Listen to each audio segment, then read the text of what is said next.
વાત કરીએ રૂપાલાની માફી છતાં તેમના વિરોધ યથાવતની।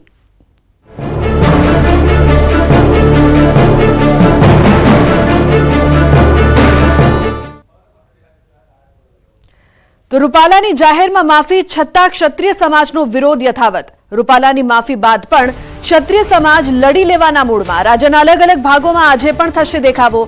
ગાંધીનગરમાં રેલી યોજીને આગેવાનો આપશે આવેદનપત્ર। ગાંધીનગર કલેક્ટરને આવેદનપત્ર અપાશે। ગાંધીનગરમાં ક્ષત્રિય સમાજની મહિલા આગેવાનો પણ જોડાવાના છે। તો ખેડામાં કલેક્ટર કચેરી સામે રાજપૂત સમાજના આગેવાનો દેખાવ કરીને આવેદનપત્ર આપશે। દ્વારકામાં પણ આવેદન આપીને વિરોધ કરાશે, જ્યારે મોરબીમાં રાજપૂત કરણી સેનાના કાર્યકરો દેખાવ કરીને કલેક્ટરને આવેદનપત્ર આપશે।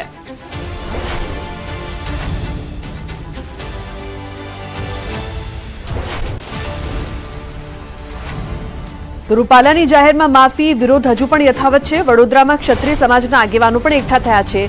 2 દિવસમાં ટિકિટ રદ કરવાનું અલ્ટિમેટમ આપ્યું। ઇરાદાપૂર્વક કૃત્યને માફ ન કરાય, ક્ષત્રિય આગેવાનો આ વાત કરી રહ્યા છે।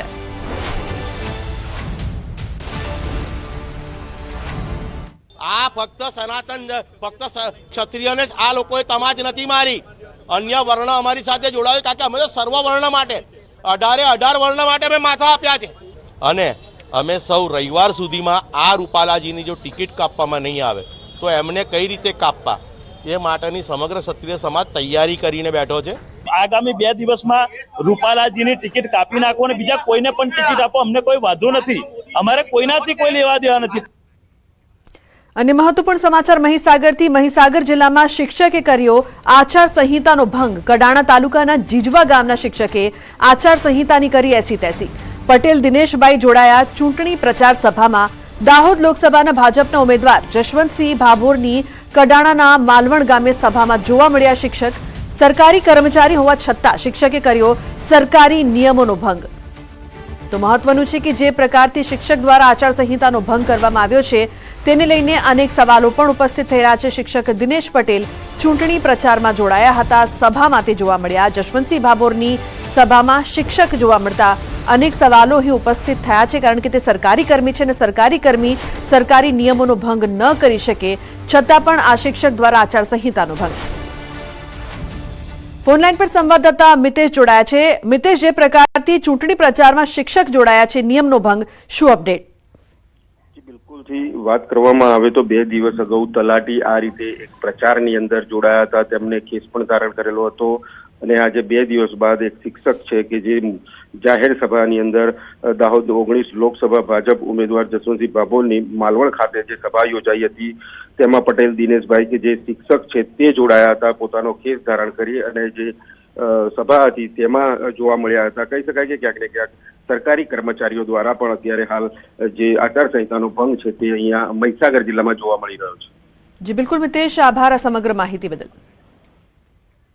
તો ચૂંટણી પહેલા મહેસાણા કોંગ્રેસમાં ભંગાણ જોવા મળી રહ્યું છે। વિસનગર તાલુકા કોંગ્રેસ પૂર્વ પ્રમુખનું રાજીનામું। પશાભાઈ પટેલે અંગત કારણોસર કોંગ્રેસના પ્રાથમિક સભ્યપદેથી રાજીનામું આપ્યું છે। છેલ્લા 35 વર્ષથી પશાભાઈ પટેલ કોંગ્રેસ સાથે જોડાયેલા હતા। પશાભાઈ પટેલ દ્વારા રાજીનામું આપતા વિસનગર કોંગ્રેસમાં હલચલ। અનામત આંદોલન વખતે તાલુકા પંચાયતમાં કોંગ્રેસને ટકાવી રાખવા મહત્વનો રોલ રહ્યો હતો।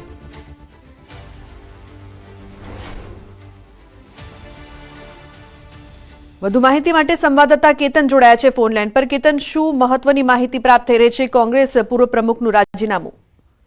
ચોક્કસથી લુગના જણાવી દઉં કે વિસનગર કોંગ્રેસમાં હાલમાં જે હલચલ વચ્ચે જોવા મળી રહી છે। વિસનગર તાલુકા કોંગ્રેસના પૂર્વ પ્રમુખ દ્વારા રાજીનામું આપવામાં આવ્યું છે। પશાભાઈ પટેલ દ્વારા અંગત કારણોસર કોંગ્રેસના પ્રાથમિક સભ્યપદથી પોતાનું રાજીનામું હોય છે તે ધર્યું છે। ઉલ્લેખનીય છે કે છેલ્લા 35 વર્ષથી પશાભાઈ પટેલ હોય છે તે કોંગ્રેસ સાથે જોડાયેલા હતા। પશાભાઈ પટેલ દ્વારા રાજીનામું આપતા હાલમાં વિસનગર કોંગ્રેસમાં હલચલ જોવા મળી રહી છે।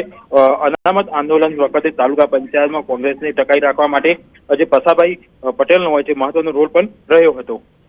જી બિલકુલ કેતન, આભાર આ સમગ્ર માહિતી બદલ। અને મહત્વપૂર્ણ સમાચારની વાત કરીએ તો આણંદના કરમસદને વિશેષ દરજ્જાની પુનઃ માંગ ઉઠી છે। ચૂંટણી પહેલા ફરી વિશેષ દરજ્જાની માંગ ઉઠી છે। રાજકીય પક્ષોની મુશ્કેલી વધી રહી છે। કરમસદને વિશેષ દરજ્જાની માંગ 7 વર્ષ પહેલા પણ ઉઠી હતી। કરમસદના સરદાર પ્રેમીઓ 7 વર્ષથી વિશેષ દરજ્જાની માંગ સાથે આંદોલન ચલાવી રહ્યા છે। અગાઉ સ્થાનિકોએ ઉપવાસ આંદોલન પણ છેડ્યું હતું. આંદોલન સમયે સરકારના પ્રતિનિધિ તરીકે જીતુ વાઘાણીએ હૈયા ધરપત આપતા આંદોલન સમેટાયું હતું. 30 એપ્રિલે વિશેષ દરજ્જાની માંગ સાથે આ આંદોલનને 7 વર્ષ પૂર્ણ થશે. ચૂંટણી પહેલા સરદાર પ્રેમીઓએ આંદોલનની ચીમકી ઉચ્ચારી. આંદોલનની ચીમકીને લઈને રાજકીય પક્ષોની મુશ્કેલી વધી શકે છે. તો 7 વર્ષ પહેલા પણ આ માંગ કરવામાં આવી હતી. અગાઉ સ્થાનિકોએ ઉપવાસ આંદોલન પણ છેડ્યું હતું. હવે ફરીથી આ આંદોલન છે તે જોવા મળી રહ્યું છે. 30 એપ્રિલે આંદોલનને 7 વર્ષ પૂર્ણ થશે અને ચૂંટણી છે ત્યારે તમામ જે લોકો છે તે ફરી માંગ કરી રહ્યા છે કે કરમસદને વિશેષ દરજ્જો આપવામાં આવે.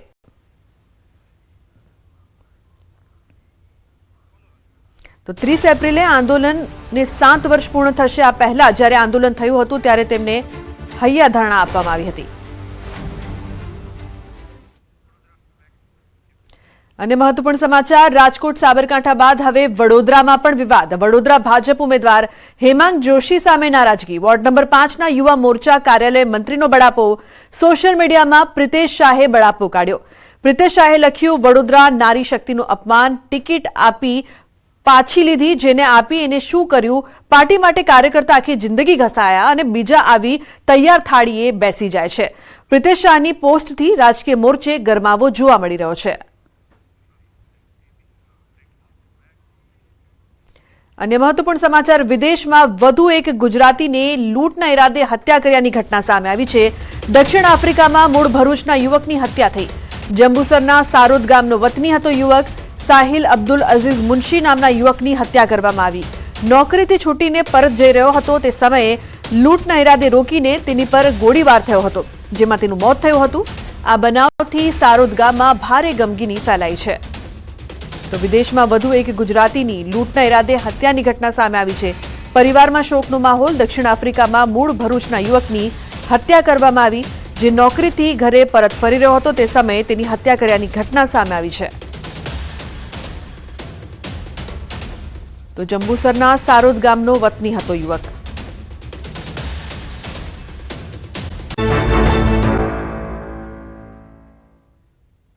Welcome back. અન્ય સમાચાર મહેસાણાથી. મહેસાણાના કુકરવાડામાં બેનરો લગાવવામાં આવ્યા છે. અપૂરતી બસ વ્યવસ્થાને લઈને લોકો પરેશાન. અનેક વખત રજૂઆત કરી હોવા છતાં વ્યવસ્થા ન કરાતા રોષ. બસ નહીં તો વોટ નહીંના બેનર લાગ્યા.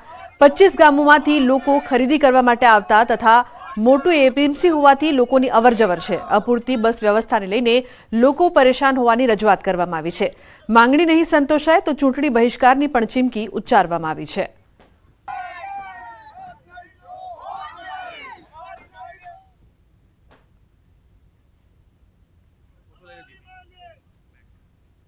અન્ય સમાચાર સુરેન્દ્રનગરથી. સુરેન્દ્રનગર જૂના જંકશન નજીક પાલિકાએ બનાવેલા ઓવરબ્રિજનો ભાગ બેસી ગયો. 44 કરોડના ખર્ચે 2019માં બનાવાયેલ બ્રિજનો ભાગ 3 ફૂટ જેટલો બેસી જતા લોકોને ભારે હાલાકી થઈ રહી છે. હજુ સુધી 4 થી 5 વખત આ બ્રિજનું સમારકામ કરવામાં આવ્યું હોવા છતાં વારંવાર બ્રિજમાં થઈ રહેલા નુકસાનને લઈને લોકો રોષે ભરાયા. નબળી ગુણવત્તાની કામગીરી કરાતા લોકો પણ રોષે ભરાયા છે. ફરી એક વખત બ્રિજનો ભાગ બેસી જતા પાલિકા તરફથી સમારકામની કામગીરી હાથ ધરાઈ છે.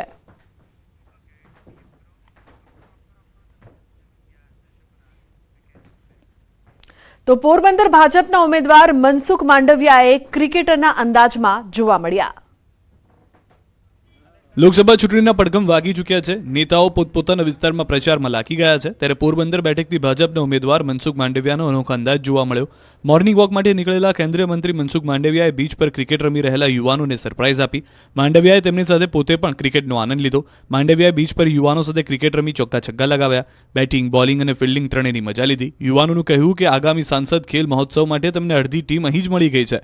મનસુખ માંડવિયાને અચાનક આ રીતે પોતાની સાથે ક્રિકેટ રમતા જોઈ યુવાનો પણ અચંબિત થઈ ગયા. જોકે મનસુખ માંડવિયાનો ખેલદિલીનો અંદાજ યુવાનોને ઘણો પસંદ પામ્યો.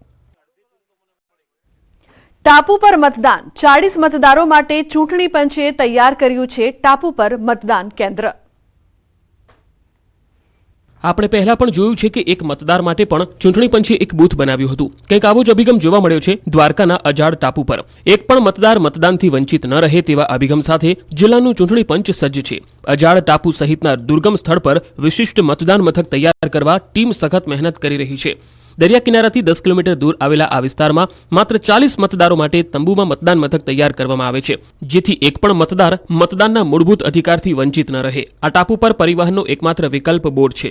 અજાડ ટાપુ પર પહોંચવા માટે ચૂંટણી સ્ટાફ મોટા આસોટાથી 13 કિલોમીટરનો રસ્તો કાપી ગડુ વિસ્તારમાં પહોંચે છે, જ્યાંથી બોટની મદદથી ટાપુ પર પહોંચાય છે. સ્ટાફ પોતાની સાથે મતદાન મશીનો સાથે તમામ જરૂરી સામગ્રી લઈને જાય છે. ટાપુ પર ટેન્ટ લગાવી તેનો મતદાન મથક તરીકે ઉપયોગ થાય છે, જ્યાં તમામ સુવિધાઓ પૂરી પાડવામાં આવે છે. સૂતા સૂતા બાઇક ચલાવી આ ભાઈને ભારે પડી ગઈ. વિડીયો વાયરલ થતાં જ સ્ટંટબાજ આવી ગયો પોલીસના સકંજામાં.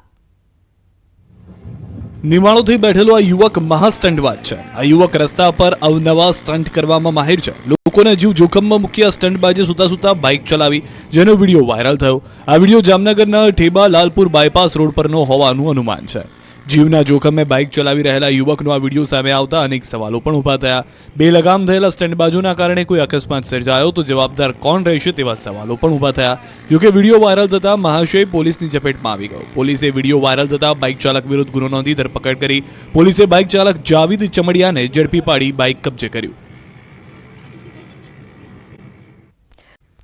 હિમાચલ પ્રદેશના મનાલી આસપાસના વિસ્તારોમાં ભારે હિમવર્ષા થઈ રહી છે, જેમાં મનાલીના અટલ ટનલ રોહતાંગ સહિત આસપાસના ક્ષેત્રમાં ભારે હિમવર્ષા થઈ રહી છે, જેના કારણે હાલમાં અટલ ટનલ રોહતાંગને વાહન વ્યવહાર માટે બંધ કરાઈ છે.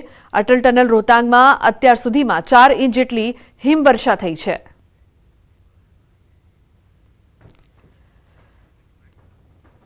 રાજકોટથી મહત્વપૂર્ણ સમાચાર. રાજકોટમાં ઉનાળો આકરા પાણીએ છે. મે મહિનાની ગરમી માર્ચમાં લોકો સહન કરી રહ્યા છે.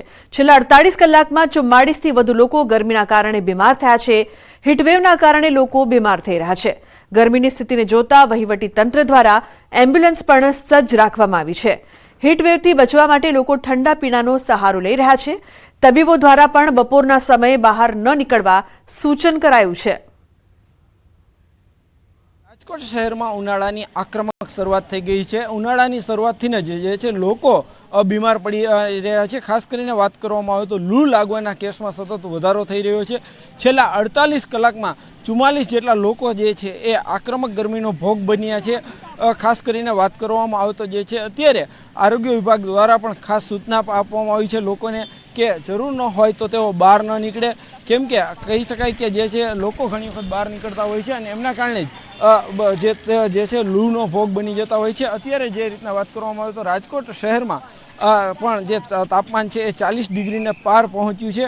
ખાસ કરીને વાત કરવામાં આવે તો આક્રમક ગરમીના કારણે અનેક લોકો બીમાર પડતા હોય છે. ત્યારે હાલ જે રીતના વાત કરવામાં આવે તો રાજકોટ શહેર જે છે ત્યાં જે છે સતત લૂ લાગવાના બનાવો પણ વધી રહ્યા છે. ત્યારે આરોગ્ય વિભાગ દ્વારા પણ લોકોને જે છે વધુમાં વધુ ઠંડા પીણાનો ઉપયોગ કરવાની સૂચના આપવામાં આવી છે. ખાસ કરીને છાશ છે, પાણી સહિતના જે છે પીણા છે તેમનો ઉપયોગ કરવો જોઈએ, જેથી કરીને લોકો લૂથી બચી શકે. આવું આરોગ્ય વિભાગ દ્વારા પણ સૂચન કરવામાં આવ્યું છે. તો બપોરના સમયે રાજ્યભરમાં અંગ દઝાડતી ગરમી પડી રહી છે. ત્યારે અબોલ પ્રાણીઓને ગરમીથી રાહત મળે તે માટે સુરતના સરથાણામાં આવેલા પ્રાણી સંગ્રહાલયમાં પશુ પક્ષીઓ માટે ખાસ વ્યવસ્થા કરાઈ છે.